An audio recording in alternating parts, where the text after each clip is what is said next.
So, yan, for the longest time, ito na naman kaming mag-asawa. Pero this time, hindi na sa pagluluto dun sa kusina namin, na pagluto ng ulam. Pero, ito, for the longest time din. Ngayon lang ulit tayo gagawa ulit ng ice scramble. So, mga ilang taon na yung during pandemya, wala. So, 3 years, 3 years siguro na hindi kami So, ito na naman. Yan. We're excited, we're happy na ibabalik ulit namin yung ice scramble. Yan. So, doon sa mga gustong mag-order dyan. Gabs Ice Scramble. Yeah, Gabs Ice Scramble. Message lang.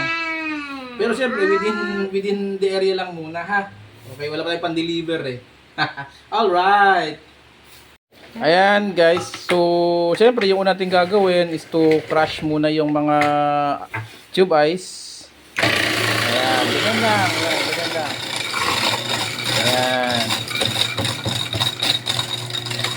Ayan, ganun lang. Ayan, so ayan na crush na yung yellow, yung ice. So bali ito na, titimplahan naman natin siya ng chocolate powder. Ice scramble. Ayan. Bali, Isa sa mga bestseller chocolate ice scramble yung gagawin natin. Isa sa mga bestseller to nung ginagawa pa namin to noon before nung pandemya. Yan. Kahit walang crush, electric mixer or pwede naman po ihalo ng manual.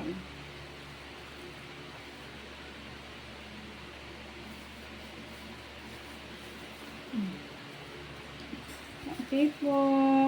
Yan, tapos ihahalo natin yan. Kahit mano-mano lang, kahit kasi hindi naman siya ganun kadami. Dati kasi, pag maraming orders, so siyempre malaki yung yung nagawa naming yung container para dun sa crush ice, marami yun. Kailangan ng electric mixer. Pero konti lang naman to itong gagawin namin, kaya pwedeng mano-mano kami na lang ang pang-mix natin. Kutsara, ganun. Yes. Okay. Mamaya ulit. Ayan, so ganyan lang. Yan, kahit mano-mano lang na mix. Kasi hindi naman siya ganun kadami. So no need na gumamit ng yung hand mixer. At saka yung mayroong ibang customer ayaw ng sobrang tamis, yung tama lang. Kasi lalagyan pa to ng chocolate syrup and strawberry syrup. Yan, halo-halo lang siya. Ayan, ganyan lang. Hanggang sa mamix maigi. Ayan, mamekos maigi yung choco powder saka yung crush yellow. Ayan, so balikan namin kayo guys. Kasi basta ganyan-ganyan lang hanggang sa mamix lang maigi.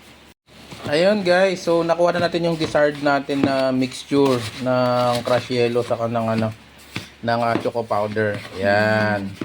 So, syempre prepare naman na natin yung cups. Ayan. Ayan guys, so ito na yung cup.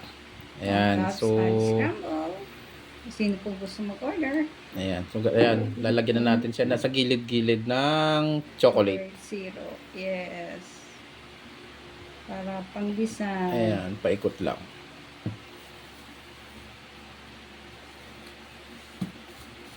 Tapos lagyan natin na Ayan. So ayan lang, lagyan na natin siya ng mixture. tapos gatas.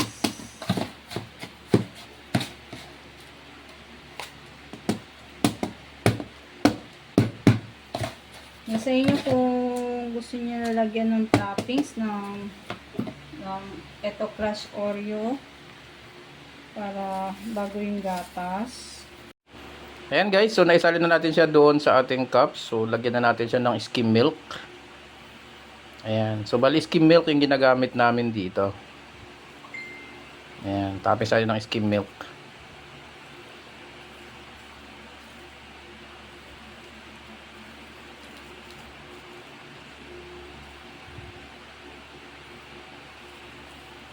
Guys, so nalagyan na natin yung skim milk. So lagyan naman natin siya ng toppings naman na choco chips. Ayan, cute na mga choco chips to kasi maliliit. Ayan, pero ang sarap. Yes.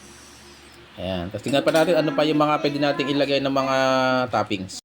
Ayan, so pwede natin din siya lagyan pa ng strawberry syrup naman. Ayan, so bukod doon sa choco syrup kanina, ayan. Pwede din naman tong strawberry syrup. Lalo pag ni-request ng customer o kaya ng gustong kumain ng ng ice crumble. And choco Ayan. syrup din. Ayan. So, pwede din choco syrup pa ulit.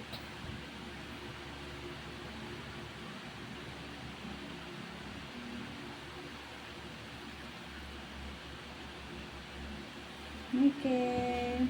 Ayan, people. So, ayan, no. Ayan. Pwede na yan. So, depende pa sa request ng customer kung ano pang gusto niyang toppings. Pwede naman. Pwede natin siyempre, customize. Pwede naman. May mga iba pa naman tayong pan-toppings dito. Like, yung mga crinkles, mga ganon. Nips, mga ganon. Or anything na sweets na pwede natin ipan-topping. Pa-like and subscribe our Ayan. YouTube So, yun channel. na yun, guys. Napaka-simpleng gawin, di ba? So, yun na. Tatakpan na lang natin siya and then i-deliver natin doon sa nag-order. Yun. Ayan. Thank you very much, guys. No? So, ganun lang siya kasimple. So, please like and subscribe doon sa aming YouTube channel, yung Happy Cooking. Channel. Ayan. Expect pa more, no, guys. Hindi lang yung pagluluto ng ulam ng asawa ko about doon sa mga Filipino dish. Pero, eto pa, yung sa ice scramble, babalik natin. Alright, so see you sa next na video. Maraming salamat. Alright.